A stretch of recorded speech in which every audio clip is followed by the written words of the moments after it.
한동훈 대표의 공격도 거셉니다. 상대 후보를 매수한 그러한 혐의로 이제 교육감직을 박탈당했던 광노현 전 교육감 다시 서울 교육감에 나서자 직격탄을 한동훈 대표가 던졌습니다.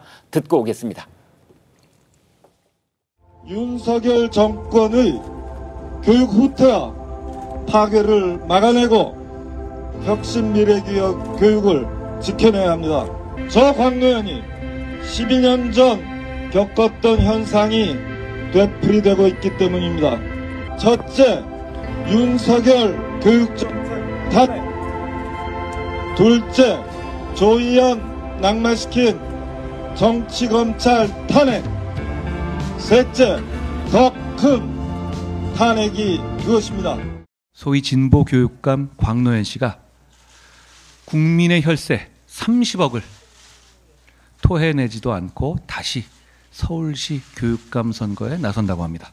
수단과 방법을 가리지 말고 무얼 해서든 이기기만 하면 된다는 것을 우리 학생들에게 가르치겠다는 겁니까? 다른 범죄도 아니고 상대 후보를 돈으로 매수한 것 아닙니까?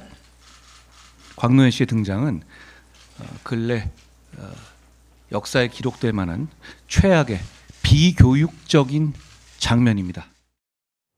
네, 광노현 전 교육감 다음 달 서울시 교육감 보궐선거에 재도전을 하겠다라면서 꺼내든 일성. 방금 전에 영상 보셨죠? 윤석열 정부 탄핵, 또 뭐 검찰 탄핵 이런 얘기를 하고 있습니다. 한송원 기자, 아니 교육감 선거에 나가는 분이 말이죠. 이제 대통령을 탄핵하고 검사를 탄핵하고 이런 얘기를 하니까 좀 어색하게 들려요. 예, 이 광노현 전 교육감 10여 년 전에 이 교육계를 떠들썩하게 했던 인물입니다. 이 곽 전 교육감은 지난 2010년 선거에서 상대 후보에게 단일화 대가로 2억 원을 건넨 혐의로 대법원에서 징역 1년형을 선고받았습니다. 이 구속 수감되고 교육감직을 박탈당했지만 법원 탓을 했었는데요. 이 재출마 논란에는 곽 전 교육감은 대법원 판결이 다 옳은 것은 아니다 이렇게 말을 했습니다. 곽 전 교육감 이뿐만이 아니고요. 방금 한동훈 대표가 말한 것처럼 이 보전받은 선거 비용 30억 원을 아직 반납하지 않고 있습니다. 네. 지난 2010년 당선 뒤에 35억 원이 넘는 선거 비용을 보전받았지만 이 유죄가 확정되면서 2012년 교육감직을 상실한 거죠. 상실하면서 반납해야 했는데 이 12년이 지난 현재까지 보전금 약 30억 원을 반납하지 않은 걸로 파악됐습니다. 곽 전 교육감처럼 당선 무효 확정 뒤에도 이 선거 보전금을 모두 반납하지 않은 후보자는 지난 1월 기준 78명이고 이 거둬들이지 못한 보전금만 해도 191억 원에 이릅니다. 네. 이렇다 보니까 반납을 강제하거나 재출마를 규제할 법적 규정이 없어서 사실상 이 미납을 방치하고 있다 이런 지적이 나오고 있습니다. 네, 그렇군요. 최 소장님, 이제 광노현 전 교육감 대법원에서 징역형 확정됐고 이제 교도소에 있다 나왔는데 양심의 법정에서는 떳떳하다. 그리고 이제 그때 매수 혐의가 있었던 그 상대 후보에게 2억을 준 것은 선의의 부조였다. 또 이렇게 얘기를 했는데 어떻게 봐야 됩니까? 약간 좀 재판이 특이한 재판이었는데요. 네. 앞에서 방송에 화면도 잠깐 나왔지만 사후 매수죄라는 표현을 썼어요. 네. 그러니까 우리가 보통 매수한다 그럴 때는 돈을 주고 매수해서 후보를 사퇴하는 거는 사전 매수죄인데 네. 왜 사전 매수죄가 아니라 사후 매수죄가 하면은 네. 당시에 이제 진보 교육감과 이제 보수 교육감들이 있었는데 네. 진보 교육감의 다른 후보 중에 박명기 후보라는 분이 있었어요. 아, 예. 근데 보통 우리가 이제 선거를 해보신 분은 알겠지만 10%가 넘으면 얼마가 보존이 되고 15%가 넘으면 얼마가 보존이 되는데 네. 이 교육감 선거는 또 정당과 관계없이 선거를 하다 보니까 네. 한 개인이 돈을 어마어마하게 많이 쓰게 돼요. 네. 왜냐면 이게 뭐 서울 시민들한테 홍보물 하나씩만 해도 이게 몇 억이 나오거든요. 네. 그래서 실은 사전에 매수한 적은 없는 거고 네. 이분이 사퇴를 했어요. 근데 박명기 후보가 사퇴를 했는데 네. 박명기 후보가 사퇴하면서 얘기를 들어보니까 이제 선거운동 과정에 돈이 많이 들어간 거를 나중에 알게 된 거죠. 네. 그래서 나중에 뭐 전부를 보존해주거나 그런 건 아니고 약간 뭐랄까 이 처지가 안타깝다고 생각해서 곽노현 후보 그 당시 후보 신분회 때 그래서 한 2억 정도를 이제 당시 지불했었거든요. 그래서 그걸 선의의 부조다 이렇게 표현한 그렇죠. 거군요. 그래서 네. 이제 뭐 물론 판단은 다를 수 있는데 네.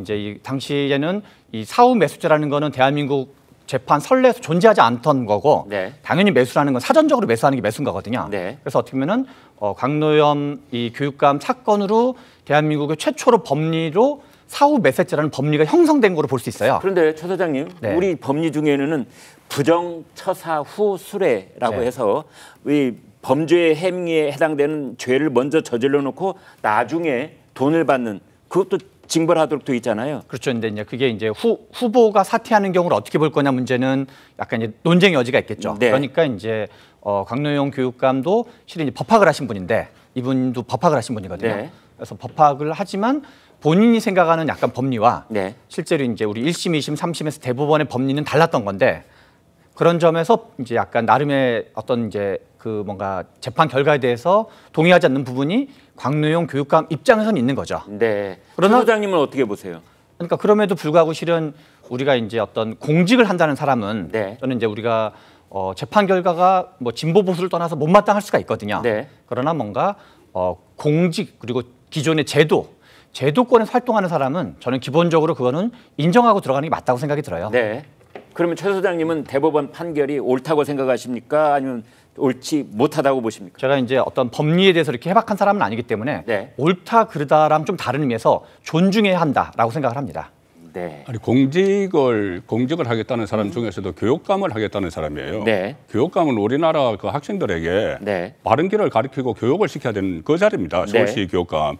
그런데 실정법을 무시를 하잖아요. 네. 실정법은 양심의 법정 이야기를 하고 대법원 판결이 다 옳은 것은 아니다. 네. 그리고 뭐 후보 매수죄를 뭐 이상한 말로 하는 게 그러면 학생들에게 그렇게 가르칠 겁니까?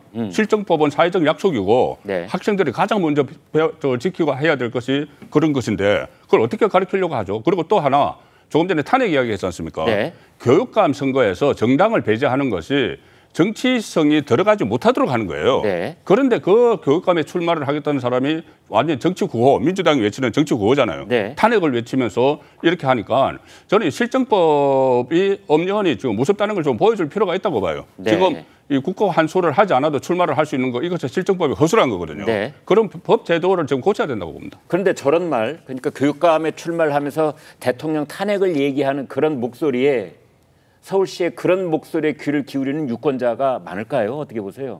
이게 어차피 지금 교육감도 네. 정치화돼 있어요. 네. 그래서 차라리 그 지방자치선거 할 때 시도지사와 러닝메이트로 하자 이런 말도 있지 않습니까? 네.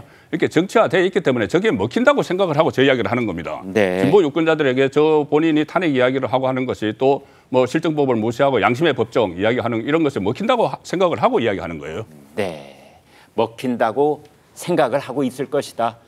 올해 이제 다음 달에 있을 서울시 교육감 보궐선거에서는 어떻게 될지 한번 지켜볼 일입니다.